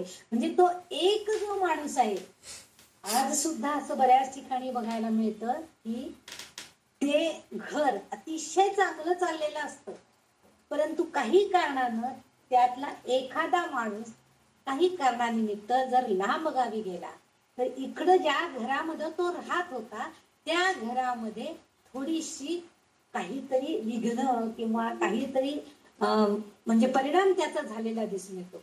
आणि अशा वेळेला जर आपण एखाद्या चांगलं ज्योतिष जाणाऱ्या माणसाकडे गेलं तर ते सांगतात की तुमच्या ह्या मुलाच्या कुंडलीमध्ये इतकं प्राबल्य होतं की तो तुमच्या घरावर येणाऱ्या सगळ्या संकटांचं निवारण करू शकत होता. तो मुलगा इथून लांब गेलाय तुमचा, किंवा ती मुलगी परग्रही म्हणजे परक्या घरात गेलेली आहे, त्यामुळे आता तुमच्या कुटुंबावर अशा आपत्ती यायला लागलेल्या आहेत. ह्याचा अर्थच असा आहे की ती कुलस्वामिनी आपल्याला सांगते की तुम्ही, म्हणून कुलदेवीला कधीही सोड, आपल्या म्हणजे पूर्वज असायचे किंवा आपल्या आजी वगैरे ज्या लोक असतात ते आपल्याला सांगतात की कुलदेवतेचं सगळं यथासांग झालंच पाहिजे. बाकीच्या तुमच्या गुरुदेवांना तुम्ही भजा न भजा, इतर देवांची तुम्ही पूजा अर्चा करा न करा, पण कुलदेवतेचं मात्र करायला पाहिजे. त्याचं कारणच हे आहे, कारण ही मातृहृदयी आहे. कुलस्वामिनी आहे म्हणजे मातृहृदयाची आहे आणि त्यामुळे ती आपल्या भक्तांवरती कृपा करणारच असती. फक्त तिला थोडस आपण जवळ करण्याचा प्रयत्न केला पाहिजे, तिच्या नामस्मरणानं, तिच्या अर्चनानं, पूजला. आणि हेच म्हणून हिचं हे नाव खास करून ह्या वाग्देवींनी ह्या स्तोत्रामध्ये घालण्याचा प्रयत्न केलेला असावा असं वाटतंय. म्हणजे असं उद्धृत जे केलेलं आहे कुल ईश्वरी, कारण ब्रह्मांड निर्माण करते असणारी सुद्धा ती या ब्रह्मांडाची करती आहे. मग आपल्याला सुद्धा जर आपल्या घराचा चांगला उद्धार व्हायचा असेल, चांगलं व्हायचं असेल, तर आपणही या स्वामिनीची कुलदेवतेची पूजा अर्चा केली पाहिजे. पुढचं जे नाव आहे 440 नंबरचं नाव आहे ते म्हणजे कुलकुंडालया. आता कुलकुंड अधिक आलया अशी त्याची संधिकोड आहे. आता इथं कुंडलिनी जी चक्र आहे, अभ्यास कुंडलिनी चक्राच्या अभ्यासामध्ये, त्याच्या अभ्यास मंत्रांमध्ये सुद्धा ती मूलाधार चक्रातील एक बिंदू जो आहे त्याला कुंडालय असं म्हणतात. आता म्हणजे एक बिंदू आहे फक्त आपल्या कुंडलिनी चक्रामध्ये, मूलाधार चक्रामध्ये एक बिंदू आहे, त्याला कुंडालय या नावाने उल्लेख केला जातो. आणि तेच तिथं या कुंडलिनी चक्रामध्ये तिथंही ललितांबिका वास करते. कुलकंडय आलया, आलय म्हणजे घर, तिथं ती राहतीये बघा. म्हणजे आपल्या प्रत्येकीमध्ये ती आहे, कारण आपण जर कुंडलिनी जागृत केली आपली तर आपल्याला तिचा वास असलेला जाणवतो. म्हणून तिने म्हटले की इथे ती वास करते. सौंदर्य लहरीच्या सुद्धा 10व्या श्लोकात सुद्धा याचं वर्णन आलेलं आहे की ती मूलाधार चक्रावर जेव्हा पोहोचते, त्याच्या मध्यभागी जेव्हा असते, तेव्हा त्या मध्यभागी असणारं जे छिद्र आहे तिथं, म्हणजे तिथपर्यंत पोहोचायला त्याला बराच कालावधी जायला लागतो. प्रत्येक चक्र ओलांडून आपण ते मागच्या एका श्लोकामध्ये आपण बघितलेलं होतं की ती आज्ञा चक्रातनं त्या चक्रात जाते, मग तिथून तिला दुसरे देवी सहाय्य करतात, मग तिसऱ्या चक्र, म्हणजे असं जे आहे हे मूलाधार चक्रापर्यंत, शेवटच्या कुंडलिनी चक्रापर्यंत पोहोचण्यासाठी जे बिंदू आहे त्याला कुंडालय म्हणायचं, कुंडालय म्हणायचंय. आणि तिथं ही वास करते ते अर्थातच बरोबर मध्यभागी आहे. आणि त्या मध्यभागाचं जे आहे छिद्र म्हणावं किंवा तिथं जो बिंदू आहे तिथं ती विश्रांती घेते. कुंडलिनीचा अभ्यास करणारे जे लोक आहेत त्यांना म्हणजे त्यांना हे लगेच कळेल की बाबा तिथं पोहोचलं म्हणजे तिथं ती विश्रांती घेते. याचा अर्थ काय आहे? आपण विश्रांती केव्हा घेतो? आपण जेव्हा बरंच काही पार करून पुढे जातो. आता मी दमले, आता मला इथं छान विश्रांती घ्यायची आहे.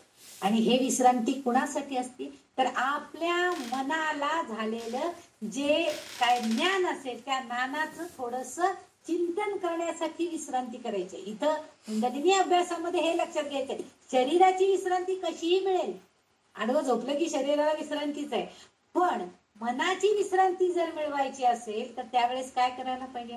आपण मनन चिंतन करणं आवश्यक आहे. त्यामुळं आध्यात्मिक जे आहे तो कुलकुंडापासूनच सुरू करतात. म्हणजे आध्यात्मिक जर प्रगती करून घ्यायची असेल तर कुलकुंडापासून, म्हणजे ह्या कुंडलिनी चक्राच्या ज्या बिंदूमध्ये ती आहे तिचंच ज्ञान आधी करून घे. ती तिथं आहे ना, मग तिलाच आधी समजून घ्यायचा प्रयत्न करायचा आहे आणि मग पुढे जाऊन आपल्याला काय मिळणार आहे तर मोक्ष मिळणार आहे, मुक्ती मिळणार आहे आणि आता आपोआप आनंद, शाश्वत आनंद त्यामुळे आपल्याला मिळणार असतो.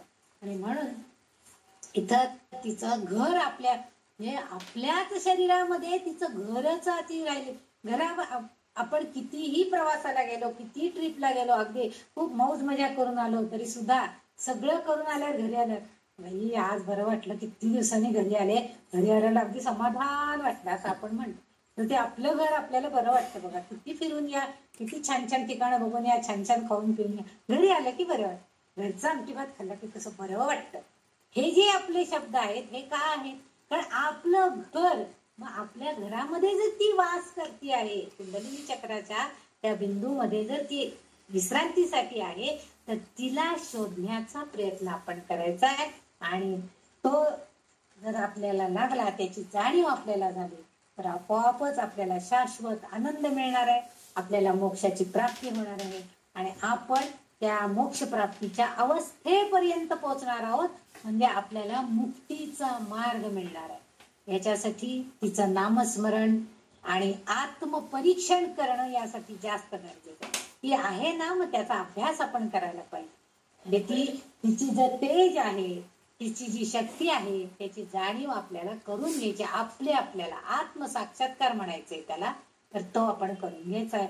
म्हणून इथे तिचं कुलकुंडालया असं नाव त्यांनी दिलेलं आहे.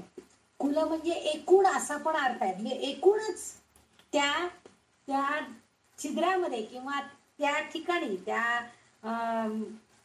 चक्राच्या बिंदूवरती ती वास करते. म्हणजे एकूणच ती विश्रांतीसाठी आपल्या मूलाधार चक्रामध्ये आलेली आहे, ती राहिलेली आहे आणि तिला समजून घेण्याचा साक्षात्कार आपण करून घ्यायचा आहे आणि आपल्याला शाश्वत आनंद प्राप्त करून घ्यायचा आहे, मोक्ष मिळवायचा आहे. म्हणून हे नाव आलेलं आहे. पुढचं जे नाव आहे 441 नंबरचं ते आहे कौल मार्ग तत्पर सेविता. कौल मार्ग तत्पर सेविता. आणि इथं कौल मार्ग अधिक तत्पर अधिक सेविता. आता आपण आधी ह्या शब्दाचा अर्थ बघू. तत्पर म्हणजे काय हो? ताबडतोब आपण म्हणतो ना तत्परतेनं या, थोडा निरोप दे आणि लगेच ये बघ. आपण असं बोलताना म्हणत असतो सगळ्यांना तत्पर म्हणजे ताबडतोब. किंवा काही जणी असे असतात की एखादी गोष्ट सांगितली, आता त्या दिवशी मी नुसतं म्हटलं की आपल्याला भुलाबाईची गाणी म्हणायची, लगेच क्लास संपल्यावर 1-2 तासामध्ये लगेच उषाताईंनी भुलाबाईंच्या गाण्यांचे लगेच ऑडिओ व्हिडिओ सगळं PDF सगळं आपल्या याच्यावरती पाठवून दिलं. ही तत्परता आहे. घेत नाही ठीक आहे, आपल्याला पाहिजे ना, करायचं आहे ना, मग उशीर कशासाठी करायचा, तत्परतेनं ती गोष्ट करून टाकायची. अशी ती तत्पर सेविता. आता सेविता म्हणजे काय, तिची सेवा करून तिचा कृपा प्राप्त करतात. म्हणजे आता कौल मार्ग, कौल मार्ग याचा अर्थ एक विशिष्ट तऱ्हेचा पूजनाचा मार्ग. कौल मार्ग याचा अर्थ विशिष्ट तऱ्हेचा अवलंब करायचा पूजेचा. म्हणजे बघा आता आपण सोमवारी अभिषेक करतो, काही जण सोमवारी दुधाचा अभिषेक करतात, कोणी उसाच्या रसाचा अभिषेक करतात, कोणी साध्या पाण्याचा अभिषेक करतात. म्हणजे आपल्याला जो मार्ग अवलंबांचा आहे त्यानुसार आपण त्या देवतेचं पूजन करत असतो. मग हा जो विशिष्ट पूजेच्या विशिष्ट मार्गाचा अवलंब करायचा आहे तो म्हणजे कौल मार्ग. आणि तत्पर प्रकर्षानं करायचंय, म्हणजे तो करायचा आहे म्हणून करायचं नाहीये, तर तत्परतेनं आणि तितक्याच तन्मयतेनं सुद्धा करायचंय. आपण जेव्हा अभिषेक घालत असतो किंवा आपण काही मंत्र म्हणत असतो, साधं ओम नमः शिवाय म्हणून जरी आपण त्या नुसती 108 पानं जरी त्या देवाला वाहिली, आपल्याकडे भले पिंडी नसेल, एखादा फोटो असेल, त्या फोटोला जरी आपण 108 पानं वाहिली तरी सुद्धा अभिषेक केल्याच, पण तेवढ्या तन्मयतेनं तेवढ्या प्रकर्षानं आपण तो मार्ग अवलंबायचा आहे असं त्यांना अपेक्षित आहे. म्हणून कौल मार्ग तत्पर सेविता. सेविता सेवा करणं आहे. आपण जेव्हा सेवा करू तेव्हाच आपल्याला त्याची मेवा मिळणार आहे. सेवा केला तरच मेवा मिळणार ना, नाहीतर कोण देणार आहे आपल्याला. म्हणजे आपण, कारण का आता बघा आपण सेवा करतो, नोकरी म्हणजे काय आहे, मग सेवाच आहे तिथली. आपण जिथं काम करतो ती सेवाच आहे, आपण ती सेवा देत असतो त्यांना. भले आपण लिखाणाची सेवा करू, बोलण्याची सेवा करू, आणि काय आपल्याला काम दिलेलं असेल, कुठं काय मोजमाप करायची सेवा, शिवणाची सेवा, ती सेवा देतो म्हणून आपल्याला मेवा म्हणून आपल्याला त्या नोकरीमध्ये पैसे मिळतात. मग त्याचा उपयोग आपण इतर ठिकाणी करतो. मग इथं आपल्याला आपल्या ह्या देवतेची पूजा करायची, तर तो मार्ग जेव्हा आपण अवलंब करू, इतक्या प्रकर्षानं आपण त्याचं वर्णन करू किंवा तिची पूजा करू, तेव्हा आपल्याला तिचा कृपा प्राप्त होते. इथं आणखीन एक अर्थ असा आहे की कौल मार्ग म्हणजे काही कौलपंथीय लोक आहेत, म्हणजे विशिष्ट मार्गाने पूजा करणारे असे जे लोक आहेत. आपण जे काही साधू संत होते बैरागी, म्हणजे बघा तुम्ही जर असं हरिद्वार ऋषिकेश या ठिकाणी जर गेलात तर ते जे साधू लोक असतात त्यांचे जे मार्ग असतात ते पण देवाला प्रसन्न करून घेण्याचाच मार्ग प्रसन्न म्हणजे वापर करत असतात. त्याच मार्गाला ते जातात, पण त्यांचा जो मार्ग आहे त्यांची पूजा करण्याची पद्धती वेगळी आहे. ते काय करतात, धुनी पेटवतात, त्याच्या भोवती नाचतात आणि किंवा काही मंत्र म्हणतात जोर जोरात, मोठमोठ्या आवाजात काही म्हणतात. ही जी पद्धत आहे ही त्यांचा मार्ग आहे. मग त्यामुळे त्या कौल हा जो शब्द आलेला आहे तो त्या कौलपंथीय लोकांकडून म्हणजे विशिष्ट प्रकारच्या पूजेचा मार्ग अवलंबणे असा ह्याचा थोडक्यात अर्थ आपण घ्यायचा. म्हणजे ते ती काही असं कौल मार्ग म्हणजे वाईट मार्ग आहे असाच अर्थ नाहीये. म्हणजे विशिष्ट पद्धतीनं पूजन करायचंय. मग कुठल्याही प्रकारे करावं आपण कशा प्रकारे पूजा करायची हे आपल्यावर आहे. आता साधी गोष्ट आहे. आपण भाद्रपदामध्ये किंवा श्रावणामध्ये गौरी उभ्या करतात. काही जणांच्या उभ्याच्या असतात, काही जणांच्या तांब्याच्या गौरी असतात. पण त्या तांब्याच्या गौरींमध्ये विशिष्ट पद्धती, काही जणांच्याकडं ज्वारीच म्हणजे दोन्ही तांब्यांमध्ये ज्वारीच घालायची किंवा एका तांब्यामध्ये तांदूळ एका तांब्यामध्ये ज्वारी घालायची. काही जणांच्या मध्ये एकामध्ये गहू एकामध्ये तांदूळ घालायचे. म्हणजे प्रत्येकाची विशिष्ट तऱ्हेची पद्धत आहे. उभ्याच्या त्या गौरी असतील तर एखाद्याने लाडू पोटात घालून ठेवायचे, म्हणजे एक डबा लाडवाचा त्याच्या पोटामध्ये भरून ठेवायचा. दुसऱ्याच्या ह्याच्यामध्ये आमच्याकडे जिलबीच आहे म्हणून आपण जिलबी, म्हणजे जे ही विशिष्ट पद्धती आहे त्याला. काही जणांच्याकडे म्हणतात आमच्याकडे हात नाही लावायचे, म्हणजे गौरीच्या पूजा आपल्या डोळ्यासमोर आता भाद्रपद जवळ आलेल्या आहे, आपल्या सगळ्यांच्या डोळ्यासमोर आहे की गौरी कशा सजलेल्या असतात. मग काही जण म्हणतात नाही म्हणजे हातांच्या देवी नाही करायच्या, बिन हाताच्याच देवी पूजायचे. ही आपली पद्धत आहे. प्रत्येक घरामध्ये वेगवेगळे कुलाचार केले जातात, म्हणजे वेगवेगळ्या पद्धतीनं देवीची पूजा केली जाते.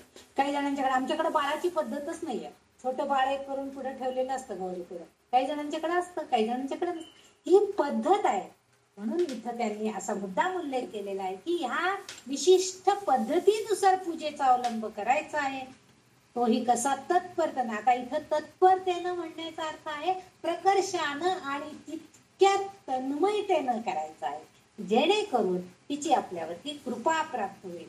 आणि म्हणून ह्या नामाचा जर विचार केला तर वंशावळीनुसार तिची पूजा केली जाते. तुम्ही अगदी जेव्हा आपल्या कुळामध्ये पहिल्यांदा जेव्हा कोणी पूजा केली असेल, थोडस खूप मागच्या ह्याच्यामध्ये, आता आपल्याच वयाच्या, आपण इथं लग्न करून आल्यावर आपल्याकडे जी पूजा पद्धती चाललेली होती ती आता माझ्याच सासरचं उदाहरण जर घेतलं तर मला तर हे तांब्याची गौर वगैरे हे काही माहिती नव्हतं. इथं आल्यावरती ते सुगड रंगवायचं, मग त्याच्यावरती ती देवीचं हे लिहायचं, मग तिची पूजा वगैरे हे असं होतं.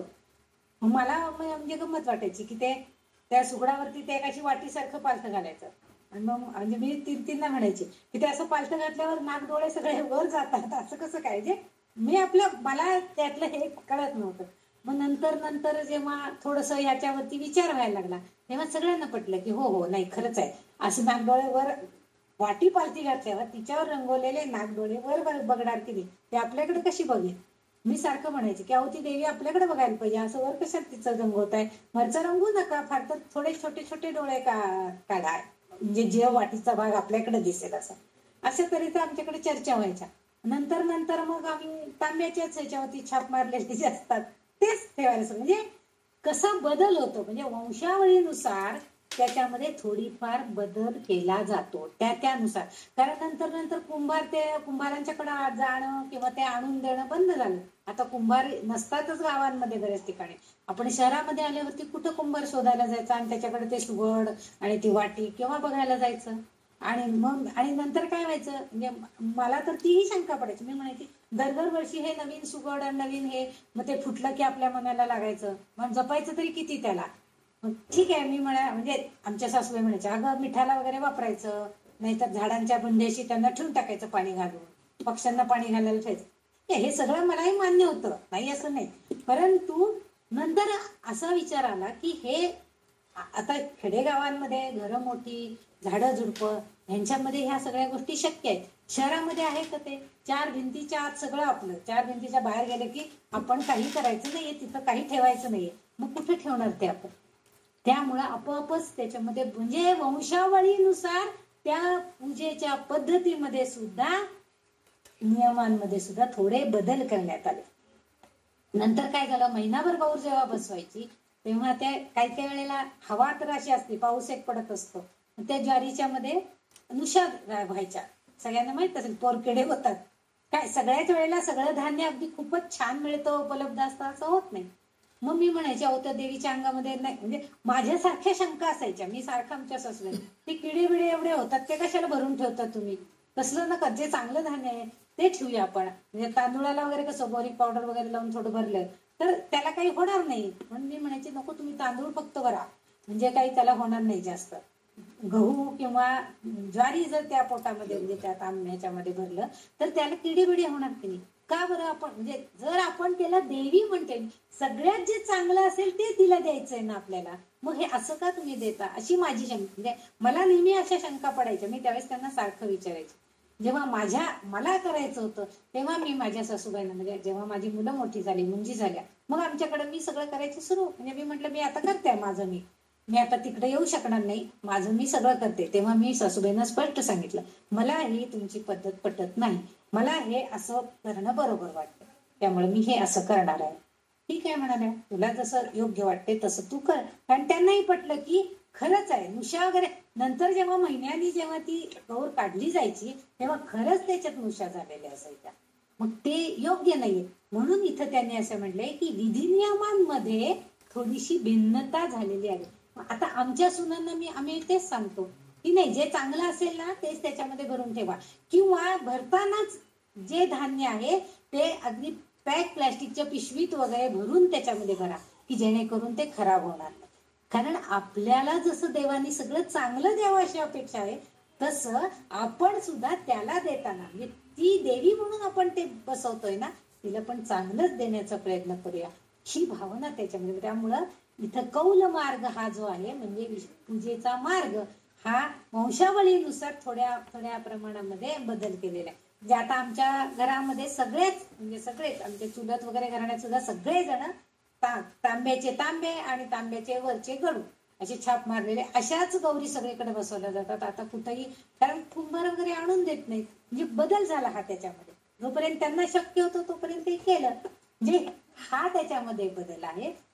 म्हणून इथं मुद्दाम त्यांनी कौल मार्ग असा उल्लेख या देवतेचा केलेला आहे. आणि हा करायचा आहे, पण कसा करायचा आहे तर तन्मयतेनं करायचंय. म्हणजे जरी मी ही अशी पूजा केली तरी सुद्धा मी ती चांगली कशी दिसेल, तिला चांगलं कसं देता येईल, मला तिला केवढ्याचं पान वाहता यावं, मला तिला गुलाब पुष्प वाहता यावा, मला सोनचाफेची वेणी तिला घालता यावी, हे विचार आपल्याला पाहिजे. चांगलं देण्याचा प्रयत्न पाहिजे, आणि मगच ती आपल्यावरती कृपादृष्टी करणार आहे. हाच अर्थ इथं कौल मार्ग तत्पर सेविता. सेविता म्हणजे पूजन अर्चन करणं, सेवा करणं. आणि ही सेवा मी जेव्हा चांगली करीन तेव्हा तिची कृपा माझ्याकडे येणार आहे. आणि म्हणून इथं तिचं हे नाव, म्हणजे तिची उपासना करताना आपण लक्षात ठेवायचंय की चांगल्यात चांगलं तिला द्यायचंय, म्हणजेच ती आपल्याला चांगल्यात चांगलं आपल्याला सुद्धा मिळणार आहे. जसं आपण देऊ तसंच आपल्याला मिळणार असतं. हा संदेश या नामामध्ये असावा असं या वाग्देवींना सुद्धा अपेक्षित असेल. कारण प्रत्येक घराण्यानुसार त्याच्यामध्ये बदल असतो, पण ते बदल करताना सुद्धा आपण पूर्ण विचारपूर्वक केले पाहिजे, हेच आपण लक्षात ठेवलं पाहिजे. हे नाव इथं संपतंय. मला वाटतं आपण आज इथं थांबूया, कारण 4:45 झालेले आहेत. त्यामुळं आणि आज म्हणजे माझी पण पुढच्या श्लोकांची विशेष तयारी नाहीये, 2-4च नावं लिहून झालेली आहेत, तर ते आपण पुढच्या बुधवारी बघूया. धन्यवाद. तुम्ही सगळ्याजणी शांतपणानं सगळं ऐकताय, याच मला खूप कौतुक आहे. खरं तर खूप खूप धन्यवाद तुम्हाला सगळ्यांना. जर काय माझ्याकडनं थोडं चांगलं सांगितलं गेलं असेल, मी त्या नावाच्या आजूबाजूला पण पुष्कळ काय काय सांगते, सगळंच काही तुम्ही मान्यच करायला पाहिजे असा माझा कधीही अट्टास नाही. प्रत्येकाचे विचार भिन्न असतात. माझे विचार मी फक्त सांगते.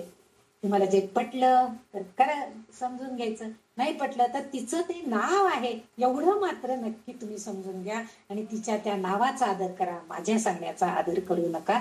तिचं नाव ते आहे आणि तिची कृपा आपल्याला सगळ्यांना मिळावी हीच त्या जगदंबेच्या चरणी प्रार्थना करते आणि आज मी माझं इथंच हे संपवते.